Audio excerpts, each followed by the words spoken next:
सरकार ने विद्यालय मर्जर का जो कानून लाया है, इसके बारे में क्या कहना है?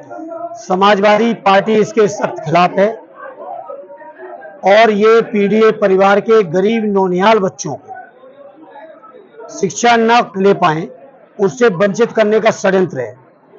आप लोगों को पत्रकार साथियों सोचना चाहिए कितनी संवेदनहीन सरकार है कि जो बच्चे जिनकी उम्र 3, 4, 5, 6, 8, 10 साल है उन बच्चों की पढ़ाई भी बर्दाश्त नहीं कर पा रहे हैं। और इसीलिए हम सबके नेता आदरणीय अखिलेश जी ने कहा है कि सरकार चाहे जितना षड्यंत्र करे ये विद्यालय बंद नहीं होंगे और पीडीए परिवार के लोग मिलकर इन विद्यालयों को चलाएंगे और जनता के बीच भी साफ हो जाएगा कि आखिर ये लोग किस सोच के लोग हैं। क्योंकि बाबा साहब भीमराव अंबेडकर जी कह के गए कि शिक्षा वो शेरनी का दूध है, जो पिएगा वो दहाड़ेगा, वो सवाल करेगा सरकार से और व्यवस्था से, इनसे कोई सवाल न करे। मैं समझता हूं स्वतंत्र मीडिया के कुछ पत्रकार साथियों को छोड़ दो तो मीडिया भी सवाल करने से बच रही है। मेन स्ट्रीम की मीडिया सवाल नहीं कर रही है, इसी तरह ही आने वाली पीढ़ियां इनसे सवाल न करें। ये षड्यंत्र है, समाजवादी लोग इस षड्यंत्र से लड़ेंगे और विद्यालय चलवाएंगे। सर, आपके पास तो समाजवादी कुटिया नाम से जौनपुर में चल रहा है, क्या इसका विस्तार किया जा सकता है? इसके ऑप्शन नहीं, वो तो हो जाएगा। वो तो हमारे नौजवान उत्साही साथी ने एक कार्यक्रम बनाया है और पूरी पार्टी के लोगों ने उनका उत्साह बढ़ाने का भी काम किया है। वो तो कार्यक्रम पार्टी के चलेंगे। साथ ही साथ शिक्षा का जहां तक सवाल है, इस पर हम लोग दृढ़ संकल्पित है, ये विद्यालय बंद नहीं होने देंगे। आपकी महिला सांसद इकरा हसन के ऊपर जो अभद्र टिप्पणी की गई है, उस पर क्या कहना चाहिए? अभद्र टिप्पणी करने वालों को सरकार प्रोत्साहित कर रही है, सम्मानित कर रही है, इसीलिए वो महिलाओं की गरिमा भी नहीं देख रहे हैं। वो किसी भी स्तर पर, चाहे ये एडीएम सहारनपुर का सवाल जो आपने उठाया हो, चाहे एक सीओ साहब थे संभल के उनका सवाल हो, या इस तरह के और अधिकारी जो पीडीए परिवार के जनप्रतिनिधियों को अपमानित कर रहे हैं, उनको ये सरकार प्रोत्साहित कर रही है। लेकिन ये प्रोत्साहित करने वाले अधिकारियों को भी एहसास होना चाहिए कि आखिर जनता का मूड क्या है। आए दिन लगातार जौनपुर में हत्याएं हो रही हैं, सर कानून व्यवस्था को लेकर क्या कहेंगे? कानून व्यवस्था न केवल जौनपुर की बल्कि पूरे उत्तर प्रदेश की बद से बदतर है। महिलाएं सुरक्षित नहीं है, आए दिन हमले हो रहे हैं। लखनऊ राजधानी से लेके हर स्तर पर, हर जगह, कहीं भी आप चले जाइए, चाहे आप गोरखपुर से सहारनपुर तक, गाजीपुर से गाजियाबाद तक, या नेपाल सीमा से लेके मध्य प्रदेश की सीमा तक, उत्तर प्रदेश के हर इलाके में कानून व्यवस्था बद से बदतर है। क्योंकि मुख्यमंत्री जी को ने खुद ही ठोक दो वाले योजना चला रखी है और मैं तो संसद में मिलता रहता हूं। अब तो उनके अपने भी लोग पीड़ित हैं, कभी जाके सुनिएगा गोरखपुर के सांसद का दर्द क्या है। ओम प्रकाश राजभर लगातार आपकी पार्टी पर हावी है। मैं समझता नहीं हूं, मैं समझ नहीं पा रहा हूं मीडिया के साथी क्यों इतना गंभीरता से ले रहे हैं। आखिर मऊ की जनता से भी आप सब कुछ सीखो। मऊ की जनता ने पूर्वी उत्तर प्रदेश की सबसे बड़ी हार से हराते हुए उन्हें सम्मानित करके भेजा है। अरे कुछ तो मीडिया के साथियों जनभावनाओं का सम्मान करो। उन्होंने एक बात ये कही थी कि जो जिस जाति का है उसी जाति का काम करे, यानी अन्य जाति के लोग क्या करें। देखिए, वो कोई क्या है जो उनकी बातों का अनुसरण करे कोई, या उनकी बातों का जवाब दे। मैंने इसीलिए कहा कि मऊ की जनता के कुछ जनादेश है, उसका आप सम्मान करो। सर, ये बिहार में जो इलेक्शन होने वाला है उसमें वोटर लिस्ट में वोटरों के नाम काटने का और जोड़ने का खेल चल रहा है, इसके बारे में आप बताइए।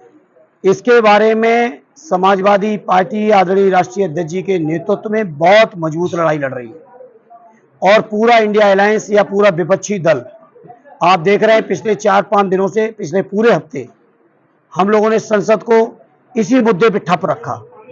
आप सोचिए, सिद्धांतों में ये कहते हैं चुनाव आयोग के लोग, हम चाहते हैं ज्यादा से ज्यादा लोग वोट डालें, और कर क्या रहे हैं, ज्यादा से ज्यादा वोट ना पड़ पाए। आज जहां बिहार में 2/3 हिस्सा जुलाई में, अगस्त के महीने में बाढ़ का शिकार रहता हो, उस बिहार के अंदर 25 दिनों के अंदर सारे डॉक्यूमेंट, मैं क्रॉस बात कह रहा हूं। दूसरी तरफ से चुनाव आयोग ने कहा कि 22 लाख लोगों की डेथ हुई है। अगर चुनाव आयोग ये मानता है 22 लाख लोगों की डेथ हुई है बिहार में, तो मैं विपक्षी पार्टियों की तरफ से आयोग से कहूंगा कि उन 22 लाख लोगों के केवल 13 महीने के अंदर, क्योंकि 13 महीने पहले लोकसभा का चुनाव हुआ है, 13 महीने के अंदर के 22 लाख लोगों के डेथ सर्टिफिकेट जारी करे चुनाव आयोग। और अगर चुनाव आयोग ये मानता है कि बिहार के 56 लाख वोट गलत थे, 40 लोकसभाओं का प्रांत है बिहार, तो आप जोड़िए ऑन एन एवरेज पर लोकसभा पर 1,40,000 वोट गलत हैं। अगर 1,40,000 एक लोकसभा के वोट गलत हैं तो बिहार के निर्वाचित सांसद हैं जो 40 के 40, उनका निर्वाचन गलत है, गैरकानूनी है। अगर आयोग को जस्टिफाइड करना है तो पहले उन बिहार के 40 सांसदों की सदस्यता खत्म करें और उनसे कहे कि नई लिस्ट में उपचुनाव के माध्यम से जीत के आओ। ये क्या बात है? आपके सांसद ठीक है, लिस्ट गलत है। अगर लिस्ट गलत है तो वो सांसदों का निर्वाचन कैसे सही है? इसका जवाब देगा आयोग के नहीं? एक बात पूरी होने दो। इसका जवाब आयोग देगा कि नहीं देगा? कि जो मन में आएगा वही। इसीलिए समाजवादी पार्टी ने उस दिन भी कहा था, जिस दिन चुनाव आयोग की नियुक्ति में 3 लोग होते थे पहले, माननीय प्रधानमंत्री जी, माननीय लीडर अपोजिशन और देश की सर्वोच्च न्यायालय के माननीय मुख्य न्यायाधीश। आयोग ने, सरकार ने कानून बनाकर उस समिति से माननीय मुख्य न्यायाधीश को बाहर कर दिया और उसमें एक कैबिनेट के एक मंत्री को जोड़ लिया। तो आज समझ लो सरकार की मंशा क्या थी। आज उसी मंशा को पूरा करने का प्रयास किया आयोग कर रहा है। लेकिन बिहार की जनता, और अब तो उन्होंने नोटिफिकेशन कर दिया पूरे देश में आएगी, SIR पूरे देश में आना है। लेकिन सर, ये आप देश की जनता को, प्रदेश की जनता को समझाने में विफल हो रहे हैं क्या कि चुनाव आयोग जो है कठपुतली बन गया है? नहीं, विफल नहीं हो रहे हैं, विफल नहीं हो रहे हैं। अभी चूंकि कुछ दिन पहले नोटिफिकेशन हुआ है, पार्लियामेंट की आवाज पूरे देश में जा रही है।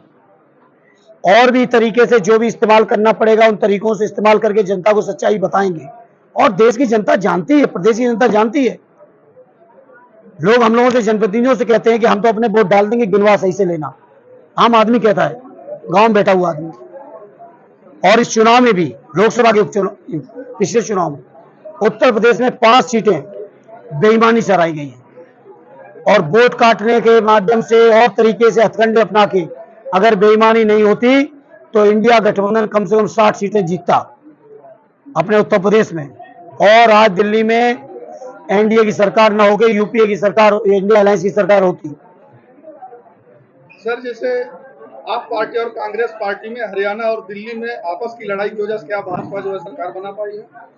अब देखिए, वहां के लोग समीक्षा करें, उसके बारे में मैं ज्यादा कुछ नहीं कहूंगा। सर, जौनपुर की सड़कों पे घोटाला हुआ है। हाँ, मुझे बताया मोगरा बादशाहपुर के हमारे साथी विधायक पंकज जी ने कि 26 लाख रुपए से भी ज्यादा का पेमेंट कर लिया है, जबकि रोड पर एक गिट्टी नहीं पड़ी। ऐसी घोटालेबाज ये सरकार है। ये तो विधायक जी ने एक घोटाला पकड़ा है, यहाँ से लेके दिल्ली तक जाने कितने घोटाले हो रहे हैं।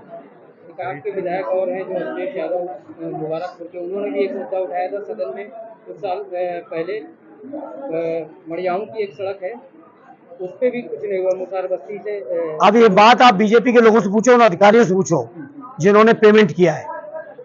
समाजवादी सरकार आएगी तब ऐसी घटनाओं की जांच करके जो कानूनी प्रावधान उनके अंदर कार्रवाई करेगी। आज एक मामला आया है कि जो 52 स्कूल में 52 छात्र हैं, फिर भी उस स्कूल को जो है बंद कर दिया गया है। देखिए, इनकी ये बहानेबाजी है 52 की। आपके जो इन्हीं की पारित की हुई शिक्षा नीति है, क्या कहती है कि हर बच्चे को पढ़ाना है। और उदाहरण है तमिलनाडु की सरकार। सीखना चाहिए इनको इंडिया अलायंस की सरकारों से। एक विद्यालय ऐसा भी है तमिलनाडु जहां केवल एक बच्चा है, लेकिन उन्होंने अपना विद्यालय बंद नहीं किया क्योंकि उस एक बच्चे की पढ़ाई बाधित ना हो। ये होती है सरकार की काम करने की नीयत। इसीलिए पार्टी ने फैसला लिया है कि हम लोग ये PDA विद्यालय बंद नहीं होने देंगे। और PDA विद्यालय इसलिए कह रहे हैं क्योंकि इन विद्यालयों में पढ़ने वाले सारे बच्चे PDA परिवारों के। आज के कार्यक्रम से कार्यकर्ताओं क्या मैसेज है?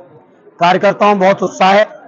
जहां आज हम 26 जुलाई को जो महात्मा जो साहू जी महाराज जी ने 1902 में आरक्षण लागू किया था 50% देश के दलित, पिछड़े, आदिवासी महिलाओं के लिए, उस आरक्षण को बचाने का संकल्प है, जो कि संविधान के बाद बाबा साहब ने कानूनी प्रावधान किए। मंडल आयोग की सिफारिशें लागू होने के बाद उसको और व्यापक रूप मिला। महिलाओं के लिए और भी कानून आए। तमाम जो कानूनी अधिकार मिले हैं, उन अधिकारों को हम लोग बचाने के लिए लड़ रहे हैं। और बीजेपी रात दिन षड्यंत्र कर रही कैसे खत्म हो हमारे अधिकार। लेकिन पीडीएफ परिवार के इतनी तादाद है, इतनी ताकत है कि संघर्ष करके अपने अधिकारों की रक्षा करेंगे। 27 के चुनाव की क्या तैयारी? ऐतिहासिक जीत होगी समाजवादियों की। ये पूरा पीडीएफ परिवार मिलके आदरणीय अखिलेश यादव जी के हाथों में उत्तर प्रदेश की कमान भी देगा और पीडीएफ परिवार के लोगों के न्याय का रास्ता भी प्रशस्त होगा। सर, भारत जैसे लोकतांत्रिक देश में एक जज के घर में नोटों का बंडल का जली हुई राख मिली, उस पर आप क्या कहेंगे? देखिए, उस पर राख मिली ये तो मीडिया की खबर है जी, उस पर कोई जांच भी हुई थी? नहीं, जांच नहीं। आपको पता ही नहीं? कोई जांच भी कराई गई थी? उस जांच की सिफारिश आज तक नहीं मिली। न मीडिया को मिली, न संसद को मिली, न संसद सदस्यों को मिली।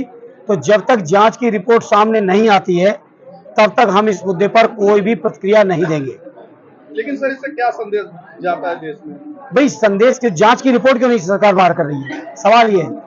जी, बिहार में एनडीए की सरकार है, तो एक रिपोर्ट के अनुसार 70,000 करोड़ का कोई हिसाब नहीं मिल पा रहा। जी, बिहार में एनडीए की सरकार है, का एक रिपोर्ट के अनुसार 70,000 करोड़ का कोई हिसाब नहीं। हाँ, जीरो टॉलरेंस की सरकार है। ये बिहार की जनता हिसाब ले लेगी। बिहार की जनता हिसाब लेगी 70,000 करोड़ का।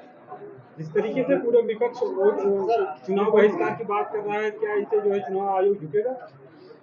देखिए, ये तेजस्वी जी या बिहार की जो पार्टियां हैं जहां चुनाव अभी मौके पे है, सामने है चुनाव, वो लोग फैसला लेंगे। लेकिन हमें यकीन है, समाजवादी पार्टी के सांसद के तौर पर, पार्टी के कार्यकर्ता के तौर पर, हमारे नेता आदरणीय अखिलेश जी और पूरे इंडिया गठबंधन के नेताओं के संघर्ष के दम पर हम लोग चुनाव आयोग को बाध्य करेंगे ये फैसला वापस लें। सर, कांवड़ यात्रा इस समय चल रही है और उसके लिए वन वे किया गया है, लेकिन उसी वन वे के चक्कर में एक एम्बुलेंस 2 घंटे तक उसमें फंसी रहती है, वो व्यक्ति तड़प रहा था। सरकार ये वन वे किया सर, क्या? देखिए, राष्ट्रीय अध्यक्ष जी ने इस बात पे कई बार कहा, रूट तय है कि कहां से कांवड़ चलनी है, कहां तक जानी है। 11 बजट केंद्र सरकार के, ये लोग धर्म का ठेका लेते हैं, दिन रात धर्म की बातें करते हैं। 11 बजट केंद्र के, 9 बजट उत्तर प्रदेश के, 20 बजट मिला के क्या स्पेसिफिक कांवड़ यात्रियों के लिए रोड नहीं बनाई जा सकती थी, जिससे कम से कम आम लोगों का जनजीवन अस्त व्यस्त ना हो? ये हमारी पार्टी की साफ मानना है। सर, अभी आपके मंच पर एक फौजी वर्दी पहनकर कुछ बैनर लेके खड़ा हुआ था, वो काफी दिनों से वीडियो उसका वायरल हो रहा है, क्या मामला है? देखिए, वो साथी को अभी शायद पूरी जानकारी नहीं है। मुझे उम्मीद है शायद आपके माध्यम से पहुंचेगी बात उन तक। सर, आज कारगिल राष्ट्रीय अध्यक्ष जी ने इस बात के लिए साफ कहा है, जब कभी समाजवादियों के समर्थन की सरकार केंद्र में होगी तो ये अग्निवीर की स्कीम जो 4 साल के अंदर नौजवानों को बेरोजगार कर रही है, इस स्कीम को खत्म करके जो सेना की पुरानी भर्ती की व्यवस्था थी उस व्यवस्था को लागू करेंगे, जिसमें जो नौजवान भर्ती हों कम से कम उनका पूरा जीवन उनको दूसरी चीजों को लेकर चिंतित होने की जरूरत ना पड़े। उनको पेंशन से लेके, भत्ते से लेके जो भी सुविधाएं पहले थी उससे भी बेहतर सुविधाएं हम लोग देंगे। अग्निवीर की स्कीम से समाजवादी लोग सहमत नहीं है। 10 सालों से समाजवादी पार्टी सत्ता से बाहर है, इस बार 2027 में किस तरीके के चुनाव लड़ेंगे आप? बहुत ऐतिहासिक जीत होगी, पीडीए परिवार के लोग इस बार जिताएंगे। जैसा आपने देखा ना, जौनपुर में दोनों सांसद बना दिए आपके क्षेत्र के लोगों ने, बगल में आजमगढ़ के दोनों बना दिए, चंदौली बना दिया, गाजीपुर के बन गए, बलिया के बन गए, मऊ के बन गए। आप देखिए ना, एक तरफ से हमारे मछली शहर लोकसभा में और जलाल ब्लॉक है और रेहटी अस्पताल है, वहाँ पे सरकारी अस्पताल के जो मरीज हैं ऑपरेशन के दौरान उन्हें प्राइवेट अस्पताल में रेफर किया जाता है, इसकी कोई आवाज नहीं होती। और एक लोगों का ऑपरेशन के दौरान मौत भी हो गया एक बच्चे का। मीडिया के साथियों, कुछ आवाज आप सब भी उठाइए, हम लोग तो उठाएंगे। वहाँ के जो और मीडिया में विशेषकर जो निष्पक्ष मीडिया है उसकी बहुत बड़ी ताकत है। जौनपुर की कही हुई बात पूरा देश देख सकता है, विदेश के भी लोग देख सकते हैं। तो इसलिए बहुत अच्छी बात है नौजवान साथी, आप इन चीजों के लिए जागरूक हो आप भी आवाज उठाइए, हमारे सारे प्रतिनिधि उठा ही रहे हैं। सर जो समाजवादी पार्टी की तरफ से पीडीए का नारा लगाया जाता है, सर पीडीए क्या है? पीडीए की बहुत व्यापक परिभाषा है। पिछड़े, दलित, अल्पसंख्यक भाई और जो भी समाज में उपेक्षित और पीड़ित हैं, दुखी हैं, कहीं से अन्याय हुआ है, उन सबकी परिभाषा मिला के हमारा ये पीडीए परिवार है। लेकिन सर पीडीए का जितना जोर जो है राष्ट्रीय अध्यक्ष जी देते हैं, मुझे नहीं लगता कि धरातल पर नेता लोग जोड़ने का काम करते हैं। अब आपकी बात को हम लोग मानेंगे और नेता भी हमारे मानेंगे। ठीक है, थैंक यू।